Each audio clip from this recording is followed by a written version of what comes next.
नमस्कार।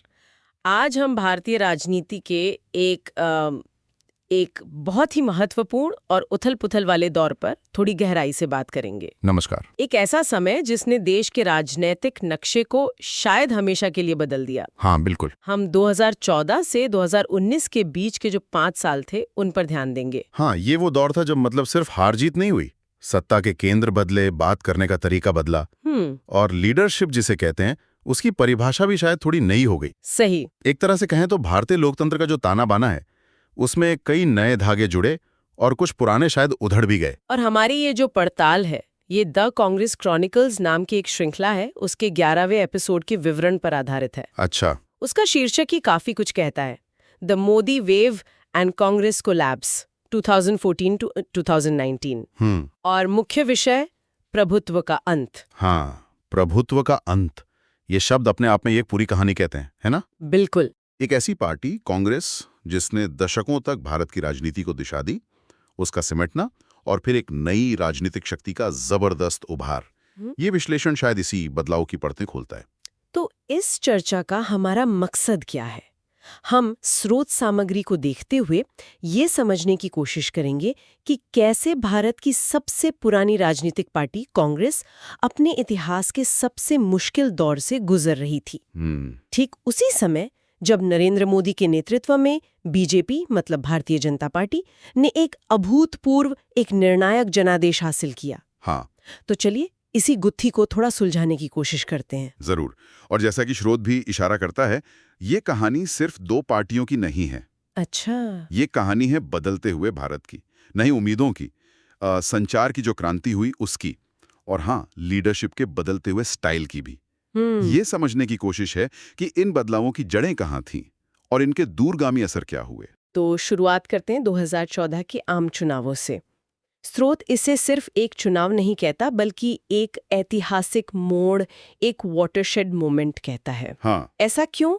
शायद इसलिए कि इसने दशकों से चली आ रही, खासकर 1989 के बाद वाली गठबंधन सरकारों का दौर और उससे पहले का कांग्रेस का प्रभुत्व, उसको बिल्कुल खत्म कर दिया। 30 साल बाद किसी एक पार्टी को अपने दम पर बहुमत मिला था। हाँ, ये वाकई बहुत बड़ा एक शिफ्ट था।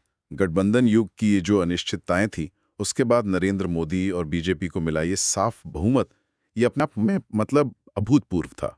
स्रोत इसे मोदी लहर का नाम देता है और ये देखना दिलचस्प है कि इस लहर में क्या क्या शामिल था। हाँ, क्या था इसमें? स्रोत के हिसाब से ये सिर्फ सरकार विरोधी लहर नहीं थी या किसी एक मुद्दे पर आधारित जीत नहीं थी। तो फिर क्या था इस लहर का राज? स्रोत क्या कहता है? स्रोत कई चीजों का जिक्र करता है। एक तो नरेंद्र मोदी का अपना व्यक्तित्व, उनका करिश्मा, उनकी अपील, जो पारंपरिक राजनीतिक सीमाओं को लांघती हुई सी लगी। दूसरा, राष्ट्रवाद का एक मजबूत उभार, जिसे बीजेपी ने अपने मुख्य संदेशों में से एक बनाया। ठीक। और तीसरा, जो शायद उस वक्त बहुत नया और महत्वपूर्ण था, वो था डिजिटल प्रचार और सोशल मीडिया का बहुत ही कुशल और बड़े पैमाने पर इस्तेमाल। ये कॉम्बिनेशन उस समय के लिए काफी अनूठा था। ये डिजिटल प्रचार वाली बात, इस पर थोड़ा और बताइए। स्रोत कैसे कहता है कि ये पहले के तरीकों से अलग था? बिल्कुल। यहाँ क्या दिलचस्प है कि इसने 21वीं सदी में राजनीतिक लीडरशिप और लोगों से जुड़ाव को कैसे रीडिफाइन किया। हाँ। स्रोत इशारा करता है कि ये पारंपरिक रैलियां और पोस्टरों से बहुत आगे की बात थी। बीजेपी ने टेक्नोलॉजी का इस्तेमाल किया सीधे वोटरों तक पहुंचने के लिए। अच्छा। एक पर्सनल कनेक्शन बनाने के लिए और अपने मैसेज को लगातार मतलब टारगेटेड तरीके से पहुंचाने के लिए। टारगेटेड कैसे? जैसे माइक्रो टारगेटिंग, व्हाट्सएप ग्रुप्स का इस्तेमाल, फेसबुक, ट्विटर, इनका बहुत सोचा समझा रणनीतिक उपयोग। इसने चुनावी अभियान को एक नया ही आयाम दे दिया। ये सिर्फ सूचना देना नहीं था, बल्कि एक नैरेटिव, एक कहानी गढ़ना और उसे फैलाना था। यानी ये सिर्फ एक राजनीतिक जीत नहीं थी, बल्कि ये संचार की रणनीति में एक क्रांति जैसी थी। हाँ, कह सकते हैं। इसने दिखाया कि कैसे तकनीक, एक साफ संदेश और एक करिश्माई चेहरा मिलकर हवा का रुख पूरी तरह बदल सकते हैं। बिल्कुल। और इसने आगे के चुनावों के लिए भी एक तरह का ब्लूप्रिंट तैयार कर दिया। और जो राष्ट्रवाद वाला तत्व था, उसने भी वोटरों के एक बड़े वर्ग को, खासकर युवाओं को, भावनात्मक रूप से जोड़ा। ये सब मिलकर वो लहर बना रहे थे जिसका जिक्र स्रोत में है। चलिए अब सिक्के का दूसरा पहलू देखते हैं, कांग्रेस पार्टी। स्रोत बताता है कि इस जबरदस्त मोदी लहर के सामने कांग्रेस, जिसका नेतृत्व उस समय सोनिया गांधी और उपाध्यक्ष राहुल गांधी कर रहे थे, हाँ, वो एक अभूतपूर्व चुनौती का सामना कर रही थी। पार्टी को फिर से खड़ा करने की लड़ाई, वो अंदर भी थी और बाहर भी। यहाँ ये वाकई दिलचस्प हो जाता है। बिल्कुल। स्रोत के मुताबिक कांग्रेस ने स्थिति की गंभीरता को समझा तो था और वापसी की कोशिशें भी की। जैसे पार्टी ने अपनी इमेज सुधारने की कोशिश की, जमीनी स्तर पर कार्यकर्ताओं को फिर से जगाने की कोशिश की और वोटरों के सामने एक नया विश्वसनीय विकल्प पेश करने के प्रयास भी किए। राहुल गांधी ने भी पार्टी संगठन में नई जान डालने और जनता से सीधे बात करने के लिए यात्राएं की, सभाएं की। लेकिन स्रोत ये भी साफ करता है कि इन सब कोशिशों के बावजूद पार्टी अपनी खोई हुई जमीन वापस पाने के लिए बुरी तरह संघर्ष करती रही। 2014 की हार के बाद भी जो साल थे, उनमें भी पार्टी लगातार चुनाव हारती रही। ऐसा क्यों हुआ?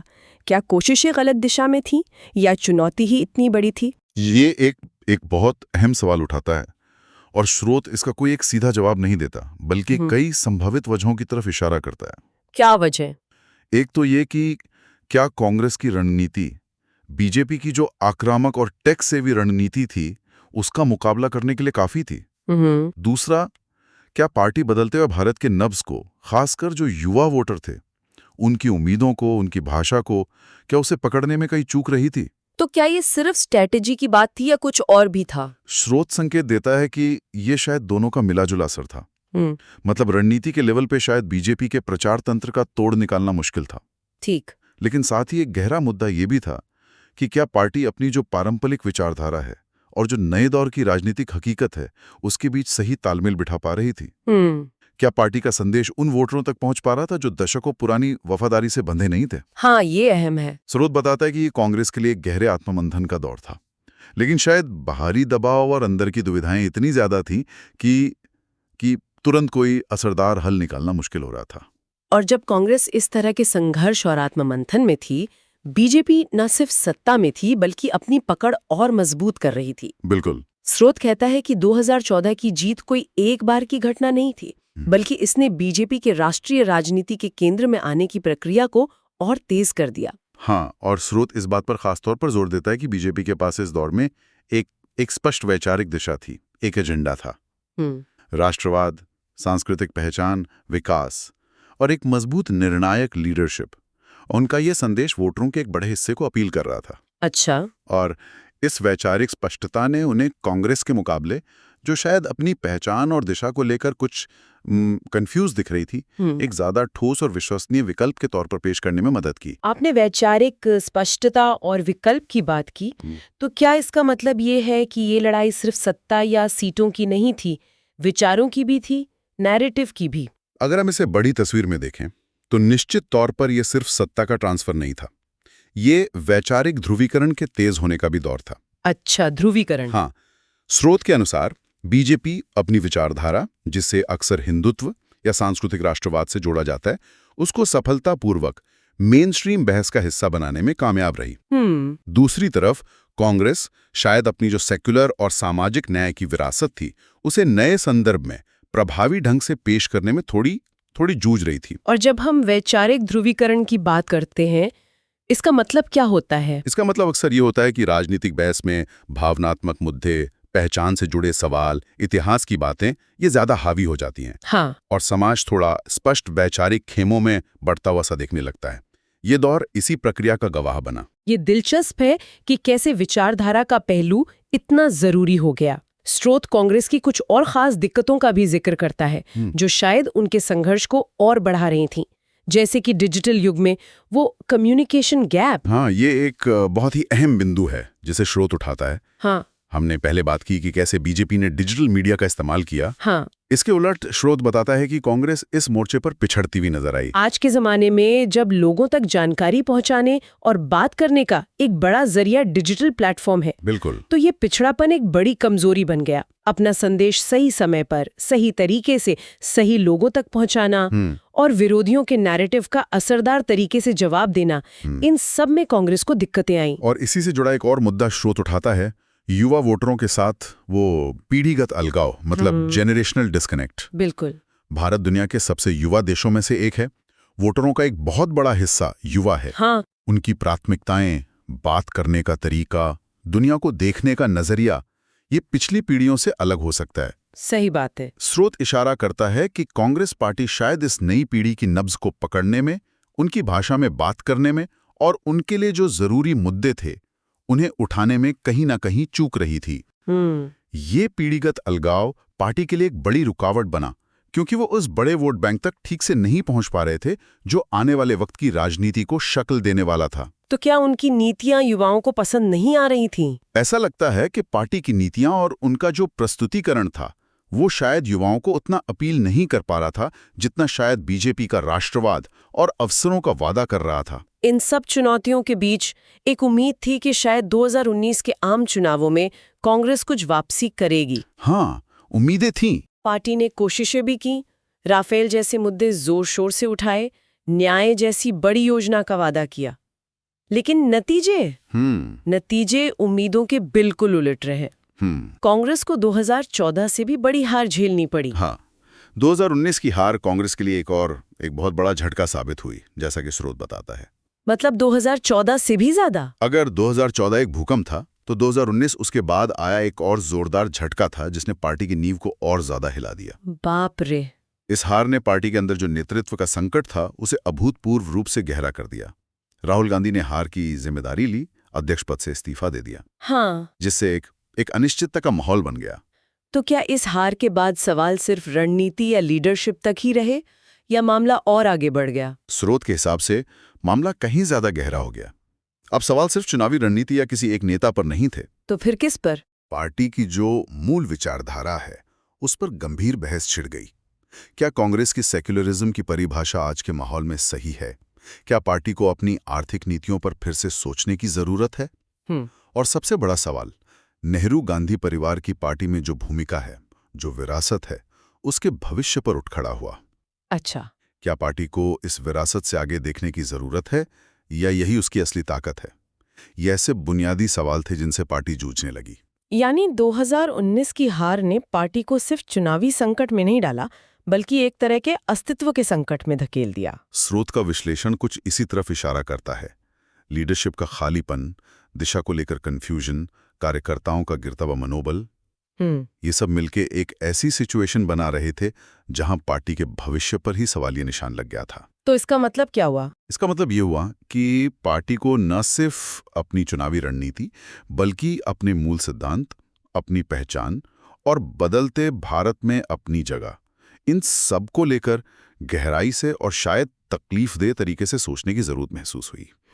ये सिर्फ वापसी का सवाल नहीं रहा, बल्कि खुद को फिर से परिभाषित करने का सवाल बन गया। तो इस पूरी चर्चा को अगर हम समेटें तो हमने देखा कि 2014 से 2019 का दौर भारतीय राजनीति के लिए कितना नाटकीय और परिवर्तनकारी रहा। हाँ, बिल्कुल। स्रोत सामग्री के आधार पर यह तस्वीर उभरती है कि एक तरफ बीजेपी ने न सिर्फ लगातार 2 बड़े बहुमत हासिल किए, बल्कि राजनीतिक बहस की दिशा भी तय की, जिसमें तकनीक, राष्ट्रवाद और मजबूत नेतृत्व का बड़ा रोल रहा। और दूसरी तरफ भारत की ग्रैंड ओल्ड पार्टी कांग्रेस अपने इतिहास के शायद सबसे मुश्किल दौर से गुजरी।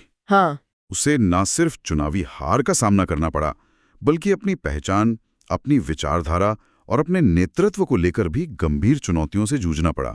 ये वाकई प्रभुत्व के अंत की एक जीती जागती मिसाल थी। ये दौर सच में सिर्फ चुनावी नतीजों तक ही सीमित नहीं था। जैसा कि स्रोत भी बताता है, इसने लीडरशिप के मायने बदल दिए। अब सिर्फ जमीनी पकड़ नहीं, बल्कि मीडिया और डिजिटल स्पेस में मौजूदगी, करिश्माई बात करने की क्षमता, ये भी उतनी ही जरूरी हो गई। सही कहा। राजनीतिक संवाद का तरीका बदला, मुद्दे बदले और इसका असर भारत के सामाजिक और राजनीतिक ताने बाने पर बहुत गहरा पड़ा और उसके प्रभाव हम आज भी महसूस कर रहे हैं। निश्चित रूप से ये एक युग के अंत और शायद दूसरे युग की शुरुआत का प्रतीक था। इसने पुरानी मान्यताओं को तोड़ा और भारतीय लोकतंत्र के कई पहलुओं को नए सिरे से परिभाषित किया।